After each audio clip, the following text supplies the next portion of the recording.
What horror movies scare you the most, deep down? Now that it's spooky season, I thought it'd be a great time to talk about that.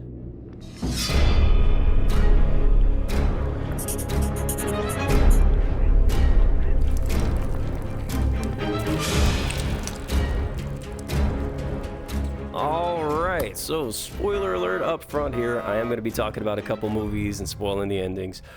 They're like 20 plus years old though, so I don't know, man. You know, like, don't be like, oh, don't spoil it, I was gonna watch it tonight. No, you weren't. Stop that. Stop it. Stop it. Alright, anyways. I love horror movies. I grew up on them. My parents were irresponsible, aka cool, and let me watch them even though I was like only 3 or 4 at the time, maybe going on 5 at the most. But hey, I turned out okay. What? No. Being a furry doesn't count. For some reason, I found comfort in horror movies. It's like riding a roller coaster. You know there's no real danger, but you feel like there could be. You can experience it safely and enjoy the adrenaline rush. When I was a kid and I watched my first few monster movies, I do remember being scared. You know, but then I saw like a behind-the-scenes featurette on TV, and it kind of showed that monsters aren't real. They're just guys wearing costumes and special effects makeup. And when you find that out, it sort of washes all the scary away. So instead of being scary, it actually piqued my interest. Like, wait, you're telling me that I can be a monster? Like, that sounded like a lot of fun. And, you know, I started watching more monster movies just to get looks at different suits and see what, you know, they looked like and whatnot. And I liked watching the behind-the-scenes featurettes whenever I could catch them to get a better, clearer look at the suits and how they're made. I was also a fan of Friday the 13th and Nightmare on Elm Street, those kind of movies. I was never really scared of them. It was just fun to watch the villain kill the hapless teenagers in increasingly creative and silly ways in all the sequels.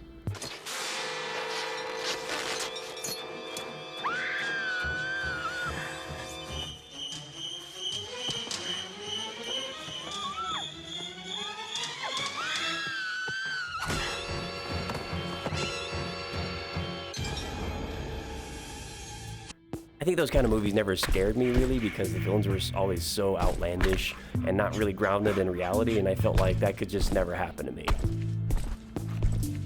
Oh shit.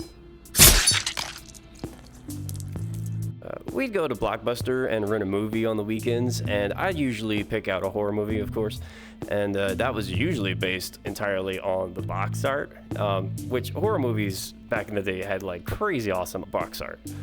I tried a bunch of different ones, and you know, some were scarier than others, but none of them really made me sleep with the lights on until Poltergeist. They're here.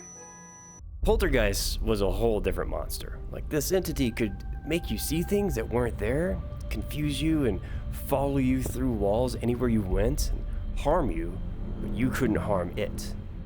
That triggered a deep fear in me, like something that can harm you, maybe even kill you, and you can't get away from it or fight back? F that. Unlike monsters, I couldn't really prove ghosts aren't real. I didn't believe in them, but what if, you know? Also, they used real cadavers for this scene.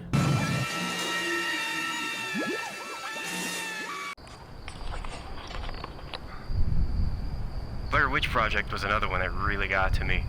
The woods at night alone are scary enough.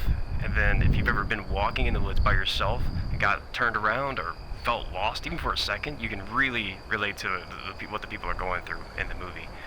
Add to that some creepy witchy shit and some realistic improv acting. Yeah, very spoopy. The really cool thing about the movie was the way that it was marketed. Like, the Sci-Fi Channel did this mockumentary about the disappearances of the people that are in the movie, and they actually used the actors' real-life names in the movie, and the studio asked them to sort of go into hiding and stay out of the public limelight until after the release of the movie, and it really added to the realism of it, at least for me, because it actually made me wonder, like, am I watching the final moments of these 3 people's lives on film? Like, that was wild to me. And the ending, of course, iconic.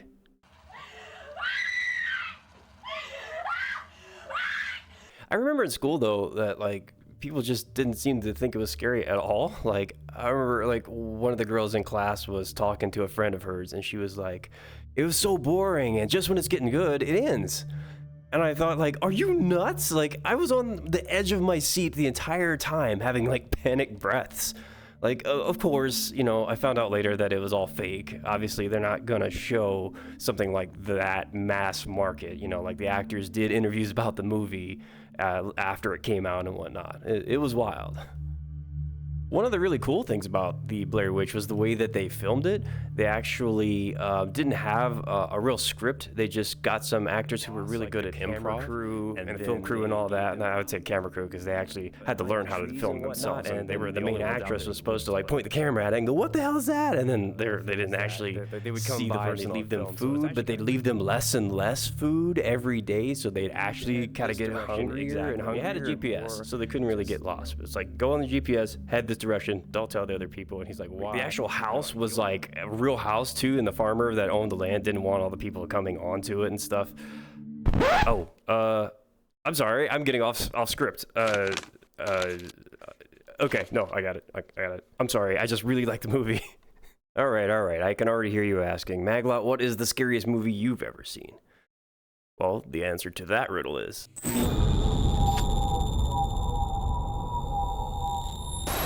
oh yeah, baby, it's The Ring. All right, it's a couple days later here, and I'm finally editing this thing. I know I said spoilers up front, but The Ring is my favorite horror movie of all time, and I feel like I can't talk about it without spoiling some key moments from the movie, and I don't want someone who hasn't seen it yet to miss out going into those moments blind, because they're really cool. So if you haven't seen it yet, stop watching this. The movie just came out on the 15th, on 4K Blu-ray. Like, go check it out, then come back, and then watch the rest of this, because I think you'll appreciate it more. I don't know. But that's all I wanted to say. I had to get that out. So, anyways, back to the video. Anyway, the Sci-Fi Channel did some fun promotional stuff with this movie as well. Picture this. It's summer 2002. I'm up at 2 a.m. on a weekend and watching the Sci-Fi Channel. During a commercial break, one commercial ends and something completely different comes on.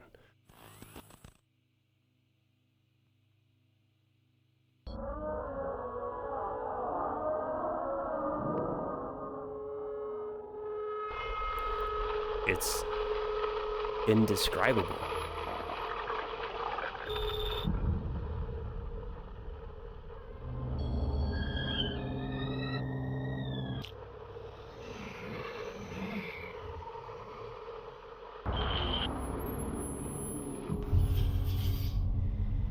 Then at the end, you hear a voice say, "Before you die, you see the ring. You see the ring. You see the ring. You see the ring." Then it just ends. Like, with no idea of what the hell you just saw. Like, is it a new TV series? A book? A video game? A movie? Like, what is it? I saw this weird... whatever it was a few more times over the next month or so. Every time it happened, I was just beyond intrigued as to, like, what it was. This crazy imagery. Like, what did it all mean? And finally, a trailer for the movie dropped. And it was a horror movie about a cursed VHS tape that kills you 7 days after you watch it. For those of you who weren't alive during the late 1900s, that's what movies came on. Like, if you wanted to watch a movie at home or record your own videos, that's what you used. They fucking sucked! Anyway.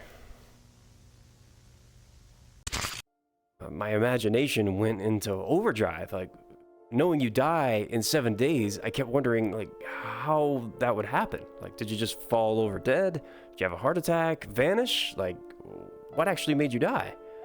Of course, the movie wastes no time showing you the aftermath of such a death early on.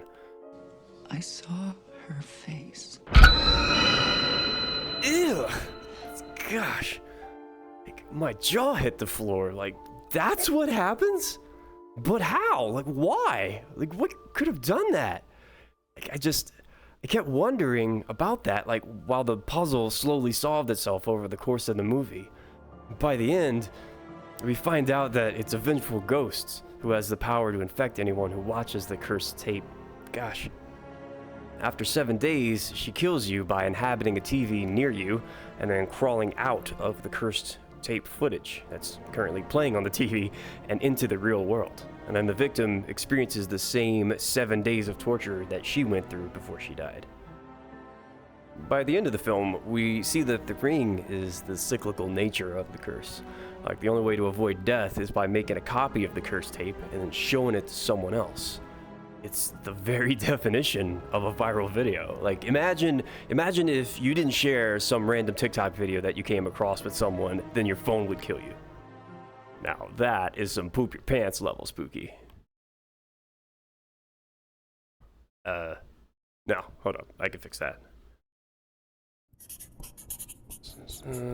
Okay, yes. There we go.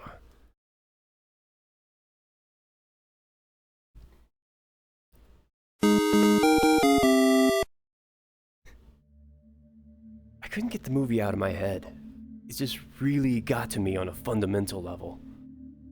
Also, I never realized that both The Ring and Poltergeist involve ghosts coming out of a TV. That's wild. I mean, it's like they both kind of are relevant still because they prey on our fear of technology, you know, taking over, you know, and our reliance on it. It's everywhere. It's all around us at all times. And if it ever turned against us, we'd have no escape from it. I asked everyone I knew if they'd seen the movie, what did they think of it? Like, I was for sure everyone would agree the movie was crazy scary. But the results were pretty mixed. Some people I had watched it with thought that Boogeyman was more scary. Like, we watched it together, and it was just jump scare after jump scare after jump scare. And I'm sorry, I'm just not scared of sudden loud noises. See? I asked another friend what he thought of the movie, and he said it was okay. It wasn't as scary as he had hoped. And actually, for him, the scariest movie he'd ever seen was Alien. Alien? You thought the Xenomorph was scary? They're not scary, they're cool. Look at them. I love these guys. I used to have the action figures back in the day. They're in Fortnite, for crying out loud. Look at his little dance. How's he scary? He's just a cute little boy. Hindsight's 2020, but it sort of occurred to me that, you know, what scares everyone the most is obviously different for different folks. I started thinking about it, and it sort of narrowed down horror into 4 categories. Obviously, there's a million subgenres, but I feel like most of it can fit into one of these categories. Slasher, supernatural, monster, and thriller. Now, it doesn't always apply, but from talking to people about it in the past and my own experience, it seems that if you're scared of one of these genres, then you're generally not scared of the other ones. That holds true for me, at least. I love monsters because I love seeing the weird creatures, and the idea of being able to wear it as a costume sounds like a fun job. Slashers don't really scare me because I end up rooting for the killers. I mean, the victims are just so dumb and unlikable most of the time. Thrillers are interesting, though. They do get to me, just not in a scary way. I like the suspense, and the build-up towards the big plot reveal is really cool, and a lot of these movies can have some really disturbing imagery, which goes a long way of making me feel really uncomfortable. Like Seven and Midsommar are really good ones in that category. Highly recommend those. Yeah, it's awesome. It just doesn't get to me in my core. Supernatural stuff, though, that could get to me like nothing else. I don't believe in ghosts, but what if? Turning your own imagination against you by asking what if? That's the scariest thing of all to me. Many times in horror movie behind the scenes featurettes, the director will say that it isn't about what you see on screen that scares you, about what you don't see. Showing you a monster isn't all that scary, but hinting at it is. because your imagination will usually make something much more scary than anything they could ever show you. I think The Ring for me was the perfect storm of all that. There's a hint of the danger of the monster right up front. Now, let your imagination go wild. Didn't matter. That shit was way scarier than anything I could have imagined. I think the other thing too is that in order for horror to work, you have to want to be scared. I mean, it's a movie, after all. It's not real. You're entirely disconnected from what's happening on screen. You're safe from any real danger at any time. But to really enjoy it, you gotta be willing to let the fear in. Let the story get to you. If you walk into the movie trying to be tough, you're gonna think it was lame. But if you're willing to be vulnerable, let it take you, sink its claws into you, that is when you really open up to the fear. That's when you can find out what really scares you deep down. You might even find that what you were scared of all along was yourself. Or going to the dentist. That's pretty scary. Yep. Well, thanks for watching. I love horror movies and I love talking about them, so thanks for humoring me and just letting me talk about them for the last 15 minutes or so. What are some of your favorite horror movies? What are some movies that scared you so bad you had to sleep with the lights on? Let me know in the comments, and yeah, thanks for watching and happy spooky season. Peace. He's right behind me, isn't he?